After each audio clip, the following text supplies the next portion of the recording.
कैसे आया संदेश? प्रोफेसर रामेश्वर मंडल जी द्वारा कैसे आया संदेश? महेश्वर शिव को सदियों से जगत गुरु और आदि गुरु कहा गया है। लोगों में भी यह बात प्रचलित है कि शिव गुरु हैं। लोग यह भी जानते हैं कि वे जगत गुरु हैं और उनसे बड़ा कोई गुरु नहीं। आश्चर्य तब होता है कि सदियों पुरानी बात जो सामान्य लोगों में भी प्रचलित है कि शिव जगत गुरु हैं और कोई उनका शिष्य नहीं है, भला बिना शिष्य के कोई गुरु कैसे हो सकता है? और वह भी सदियों से। अब बात चली है कि शिव जब जगत के गुरु हैं तो जगतवासियों को उन्हें अपना गुरु बनाकर इस सत्यता की जांच करनी चाहिए कि सदियों पुरानी यह बात कि शिव गुरु हैं कितनी दूरी तक सत्य है और इसके क्या परिणाम हैं, क्योंकि गुरु एक परिणाम परक सत्ता है जो शिष्य को शिवनुख करते हैं। सदियों पुरानी बात को अमली जामा पहनाया एक साधारण मनुष्य ने, जो आज के परिवेश में ना साधु का बाना पहने हैं और ना तो अपने को गुरु कहता है। हम चलते हैं समय के उन लम्हों के पास जहां से उपजा है यह संदेश कि शिव आज भी गुरु हैं और वे जन जन के गुरु हैं।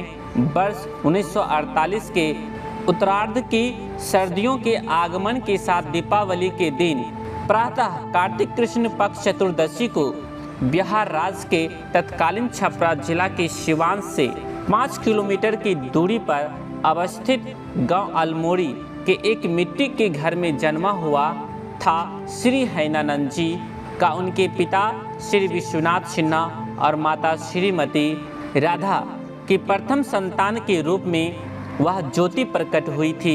सुबह जन्म हुआ और संध्या काल को घर और देश में स्वतः मनाई गई थी दीपावली। पिता महाविद्यालय के व्याख्याता पद से बिहार की प्रशासनिक सेवा में आए और कुछ वर्ष प्रशासनिक सेवा में रहने के बाद बिहार शिक्षा सेवा में चले गए।